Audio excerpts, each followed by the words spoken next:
Okay, hello everyone. Welcome to another session. Today we're doing module 1 to 3, basic network connectivity and communications, checkpoint exam. Excuse me. So this is just a revision so that we get to understand how Cisco asks their questions.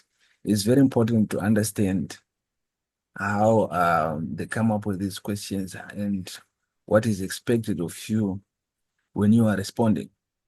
Sometimes it's not that you do not know, but dzimwe nguva chirungu chinogona kungotiza. So you need to get used to the type of language that these guys use to ask their questions. I think there was one of my students who, after failing the final exam, he came back to me and said, "Say, I don't think an answer was zero, but the way they asked their questions was very tricky for me. I couldn't understand what exactly they were asking. So it's very important to get used to it. It's early. This is your first exam, first of many. Get used to how they ask my questions. Get to know how you respond. So basically, in CCNA, we have my questions where you have my single answers. We just have to respond with one answer. Then we have my multiple answer questions where you have to respond with multiple answers. The trick with multiple answer questions, it's not like we're gonna 1 out of 3. It means your mark.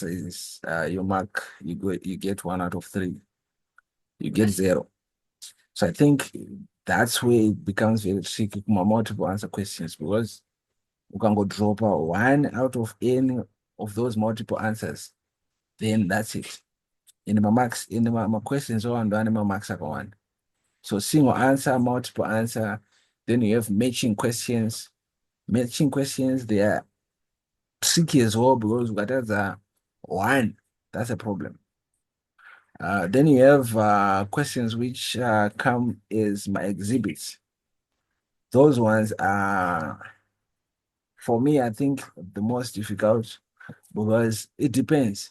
For me, those are the most difficult because they give you scenarios, typical practical scenarios, and we have to respond from a typical practical scenario. So you might be given a snippet of a network and you are asked to find what happens if you make these configurations, or you're asked what type of configurations will work here. So basically, I think that's a summary of all the type of questions that we can have. Hopefully, we get to get through some of them. Right, when you are revising, PDF Randakapai, it has a lot of questions. Panama questions are going to check your understanding. Panama questions are Panama exams. Panama questions, are per checkpoint. Get through all of them. At some point, I think it's much better to go through my questions because they let you understand kuti mubvunzo ichazobvunzwa ndeipi. I think if you do not know exactly what you're doing, my questions anogona kukuisa paposition yako chaiyo chaiyo. And it goes like that. So make use of this PDF file. Every checkpoint minimum 1 to 3, 4 to 7, 8, 9, 10, 11, 13, 14, 15, 16, 17. It's my checkpoint item. So before, for those on my accounts, before you attempt an exam on your account, which is only one attempt, before you do that, make sure you revise so that you don't get shocked while on exam. All right, let's go through this one. 5 minutes of talking already. Question number 1. So some of the questions I won't go through them, and then I'm going to mirror background. Things going to answers as we go. Number 1, during a routine inspection, technician discovered a software that was installed on a computer secretly collecting data. Which type of threat is affecting this computer? Right. My question is, when you revise, don't just go for what the right answer is. Also go for the wrong answers. Gee, what do they mean? Where do they apply? Because my answers is they might be wrong on this question, but they're correct to another question. So go through all of them. That's how you revise. Don't just go to your answer, but also go and ask yourself, why is this not an answer? It's also a very good way of answering my questions, working by elimination. But why are you eliminating that answer? For revision's sake, you should be doing that. So for this one, this is what we call a spyware. I think this got discussed in module number 1. Let me find my pen. I did this. I did the panel. I did this is wrong. All right. Let me find something to write on here. Edit. Which one do I use? Meanwhile, anyone who can respond to what a DOS attack is. That's not the correct answer, but what is a DOS attack?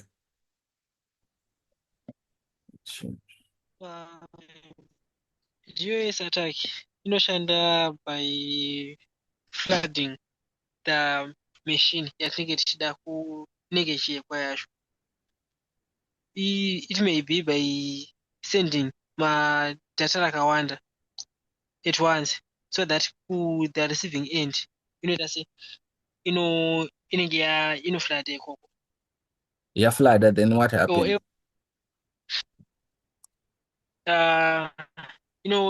then it ends up by overwhelming, like it's overwhelming traffic request. If the system gets overwhelmed, then what? In other words, it's by making it makes other resources unavailable. Voila. Network resources unavailable. All right. I think Ndokune answer a DOS attack is an attack on a system where you try to overwhelm it so that legitimate users don't have access to needed services. So every time if you play around in a system, then vanhu varifana kuwana information, varifana provide my services, they don't get that. We call that a denial of service attack. I think denial of service, DOS, basically explains what a DOS attack is. And I think I see your answer here now. Identity theft, anyone you can pick up. Meanwhile, there is a pen I usually use to write here. I don't know where it is. I'm trying to find it. What is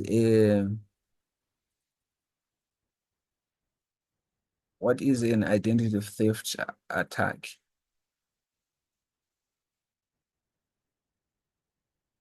Anyone? So identity theft, Yeah. it occurs when someone uses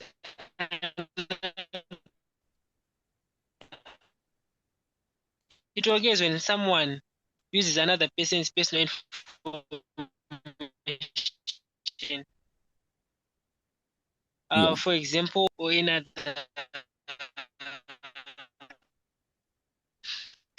my credentials are relevant like wakupinda musystem ipapo. All right. All right. I've just paused the recording. Let me try to quickly find pencil and on the chance because I usually like to write whilst I do talking image. I don't know where this thing is.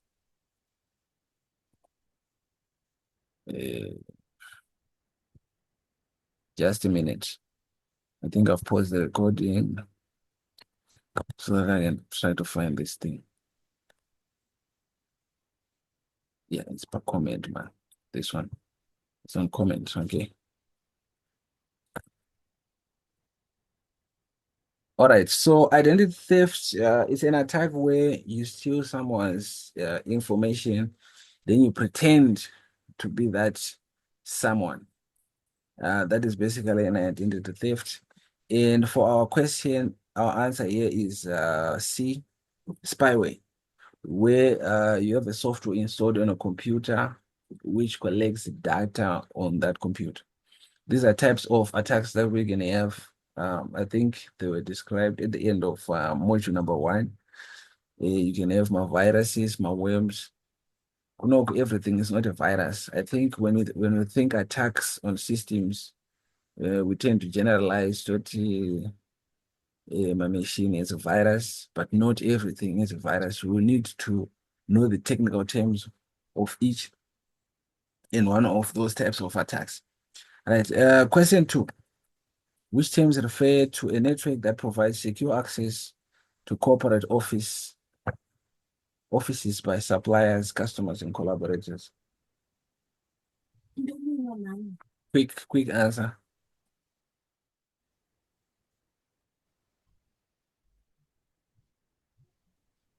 Next. All right, for this one, we have the extranet coming from 3 types of networks that we have: the intranet, extranet, and the internet. I think easy explanation: intranet, internal network; extranet, we allow a couple of organizations to get access.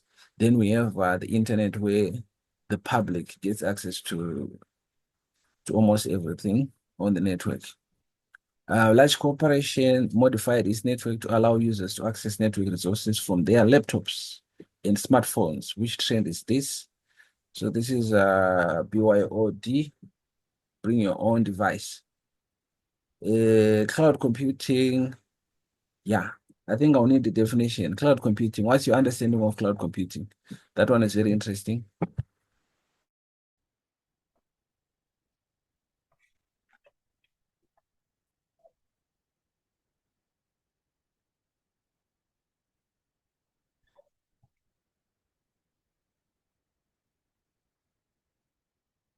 Right, cloud computing.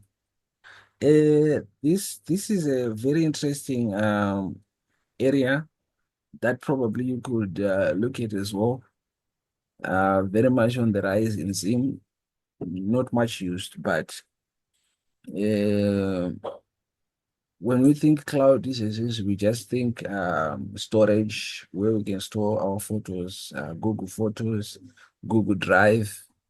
I think I always in a cloud, yeah, energy, uh,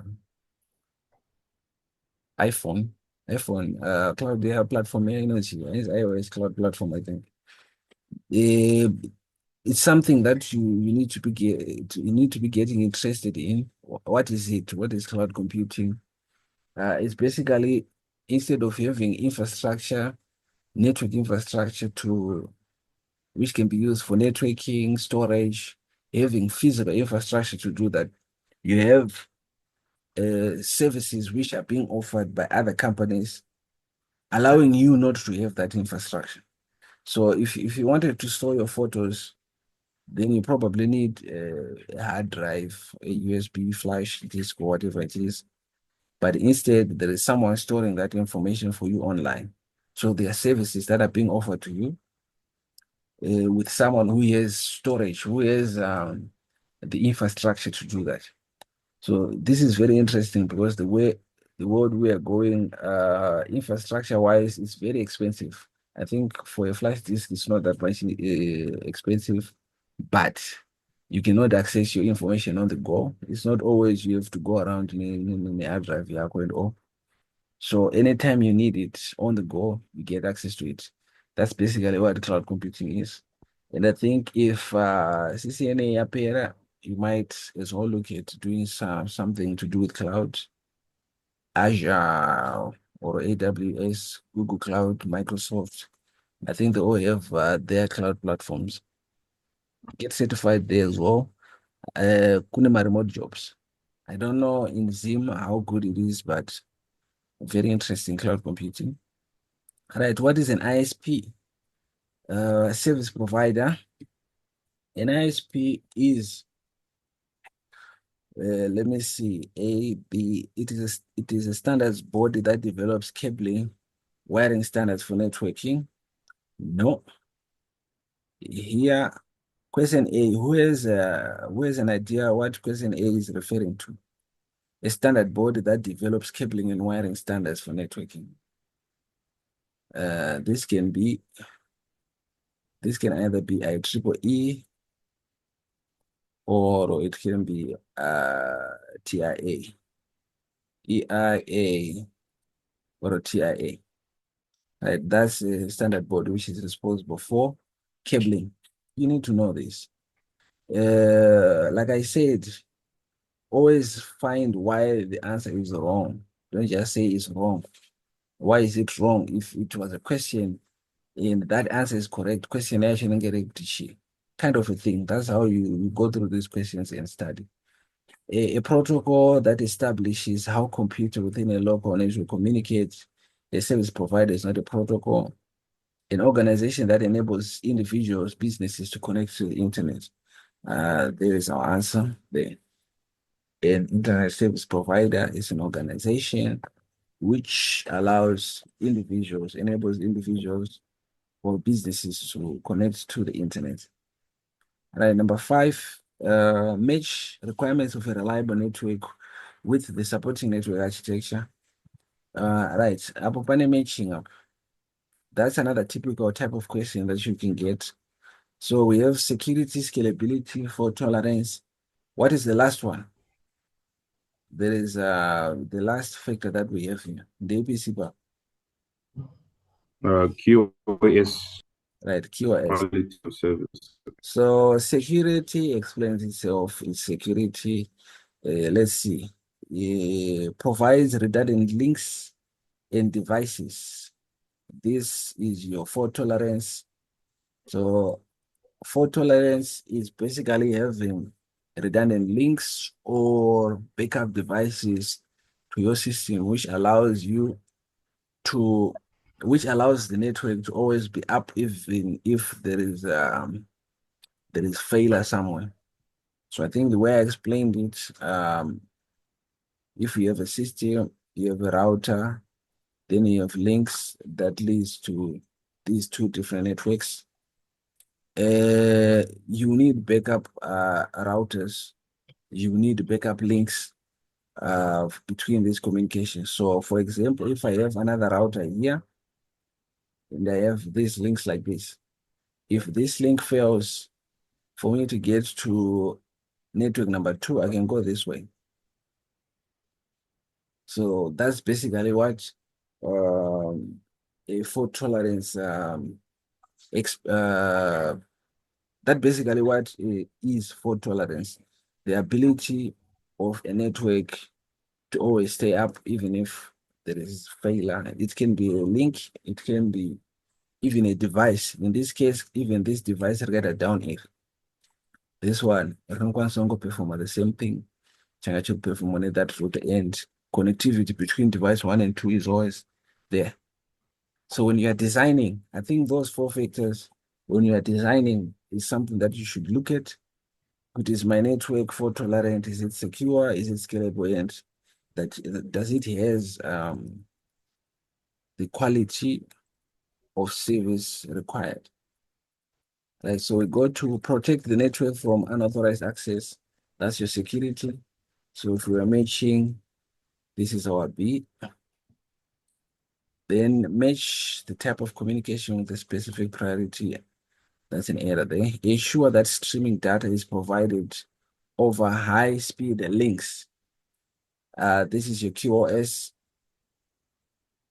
Then expand the network without degrading the services of existing users.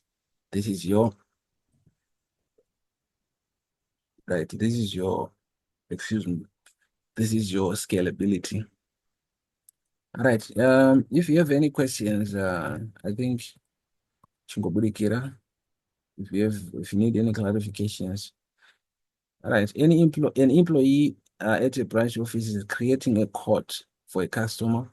In order to do this, the employee needs access to confidential pricing information at the head office. What type of network would this employee access? All right. It's internet. Inter. Did you say intra or intra? Intra. Why intra? Explain your answer. Because an internet network can get available to the internal employees of the company. Yeah. I think there is the key internal servers at the head office, internal network. That's an employee. That's not someone from outside the organization. Employee, internal servers, therefore intranet. I think that one was simple. Which statement describes the use of power line networking technology? Number 7 is let me see. A new smart electrical, no, a home line installed without the use. A device connects this one. So power line networking technology, I just know that one in theory. I'm yet to see that in Zoom. A device that connects to an existing home line using adapter and an existing electrical outlet. So it's basically making use of the existing electrical circuits that nazo to create a local area network. I'm yet to see that. It sounds interesting though. I think these are some of the opportunities you can try to look at. Coming up with new things, I know it can be tough, but kana uri munhu anoonera stage, this is how you come up with new things. You learn with there's something known as power line networking technology. So instead of us having to install having new cabling in a building, we can use the existing circuits, the report data. But how? Then if we find the how part, then we have something very interesting that you can offer, and people get paid for that. It's as easy as that. Maybe not as easy because no one is doing it, but if you're capable, course yaise kungoverenga theory muchingoenda, there are opportunities dziripo because you are learning new things. You see, it might seem zvinongona zviri zvinhu zvakaitwa kudhara elsewhere, kwakabva course probably in the European, American countries is already there, but we have it here. Probably not. A lot of tech is on paper, but we are not using it here, and it can simplify most of how we do things, but it's just having not applying it. So kana wakarongeka, and if you manage to put it in place, ndokunobva zvigananda ikoko. Number 8, a network technician is working on the wireless network at a medical clinic. Technician accidentally sets up a wireless network so patients can see the medical records of other patients. Which of the 4 network characteristics have been violated? That's security. That's security. People getting access to what they are not supposed to be getting access to. That basically describes what security is. Match each characteristics to its corresponding internet connectivity type. Not suited for wooded areas, A, B, C, D. Not suited for match number 1.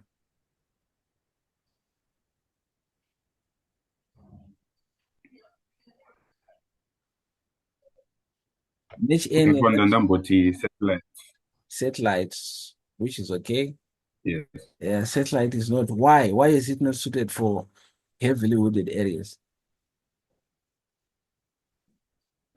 Satellite EA. Okay, it's A. Danko. Yeah. Then explain it. Why is it not suited for heavily wooded areas? Because my two objects are no obstruct my satellite signals. Signals. So in city. All right. Yeah. All right. Typically gets a low bandwidth.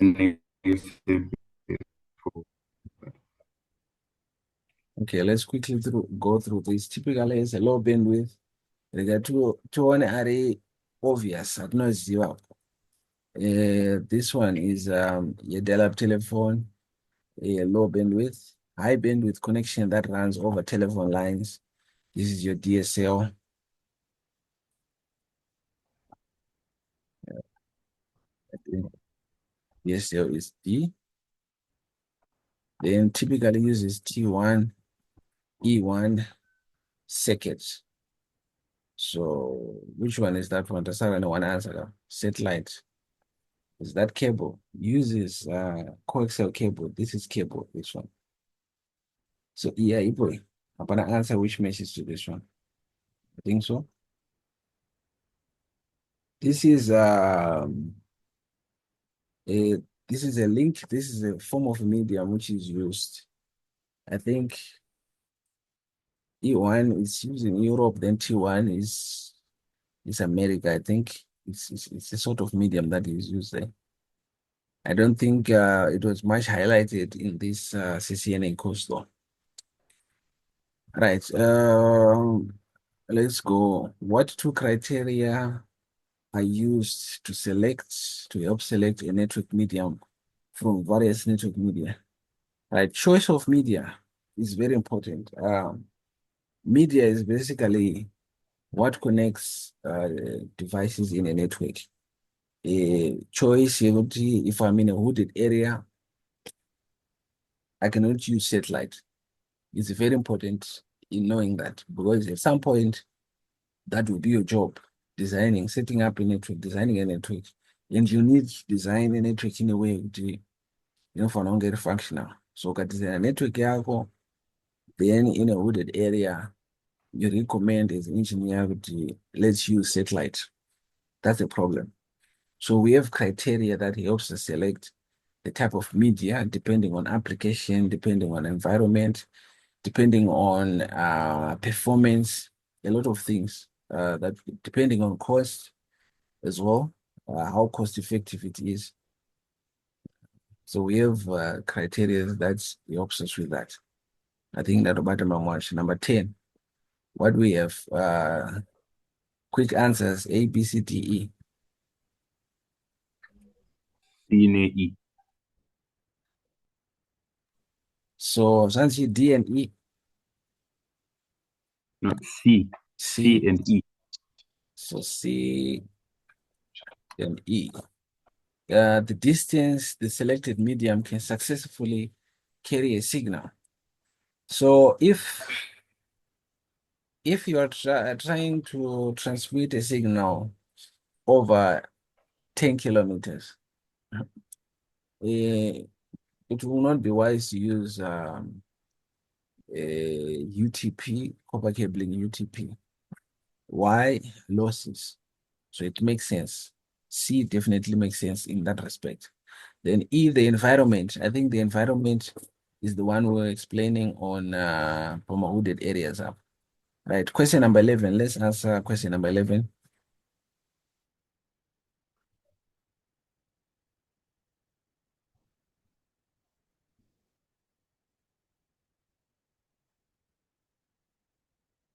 I think that's video conferencing.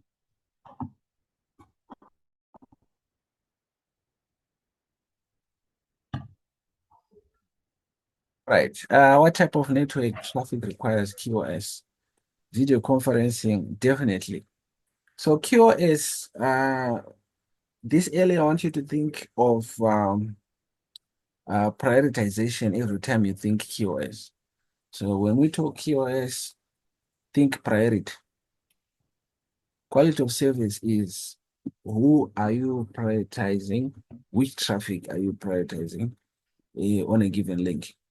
So if pane traffic emails, pane traffic video, pane traffic voice, we know that voice is being prioritized over everything else. I think we'll get to learn why.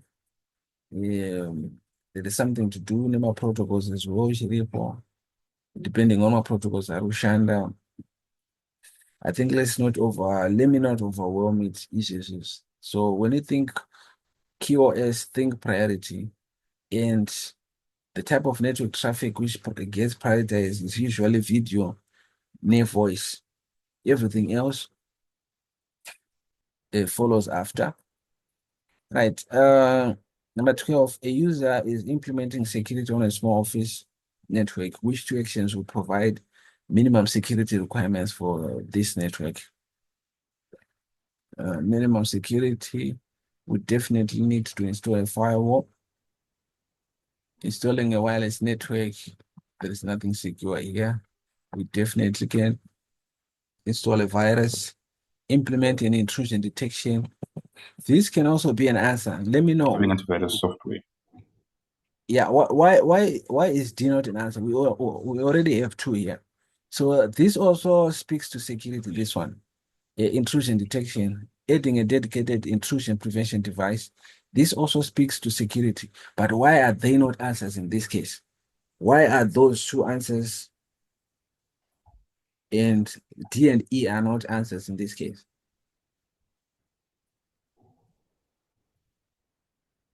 D and E are smart answers because they apply to a business network or a corporate network, a large network. Right. Proper. So in terms of, I think the issue comes back to cost for me. It comes back to cost. For us to implement a firewall is a bit costly, yes, but not as much as intrusion detection system.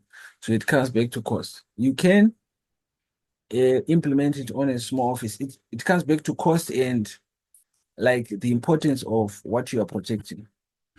There's a technical name for that, technical term for that. Buddha. It does not make sense because presidential guard on a small office network. Tinogonongwese edu, mapurisa edu, akangodaro-daro. Then kana tane a business network, ndo panoitwa a proper security team. So D&E is your proper security team, yakarongeka, which comes at a cost because what you are protecting is all the information you are protecting or whatever you are protecting is that valuable. So in this case, a small office network, that was the key thing, I think. Small office network, a firewall and an antivirus software, good enough. Right. Passwords, number 18. Passwords can be used to restrict access to all ports or to all parts of the Cisco IOS. Select the modes and interfaces that can be protected with passwords. Quick answer here.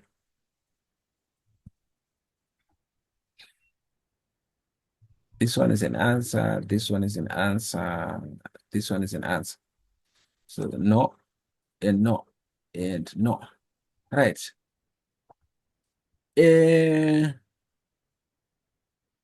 me quickly go 3 minutes. I think that's a lot. So, regard vataka mini lab ipapo. Cancel. Right. So, modes that I think that's the beginning of chapter 2. So, beginning of chapter 2, you get introduced to basic device and device basic switch configurations. So, this is a typical example we can have of a connection. I'm trying to connect my PC to my switch. Here I have the types of media that I can use. So I'm using copper straight through, which is copper cabling, UTP, to connect to the switch. Then for me to configure the switch, I'll need the console cable, RS-232 console cable yangu prop yapa. Right. Then for me to go to my switch, I can go via the desktop, via the terminal. Okay. It means now I'm in the switch. Now that I'm in the switch, this is the first mode that we have. It's called the user exec mode. This is also the console. Can I call it the console mode? I think this is access we get via the console. So when you talk of my passwords, this mode UNESCO password, UNESCO line console.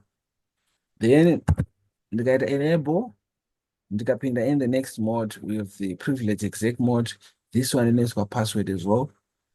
Password yacho UNESCO command that runs enable secret.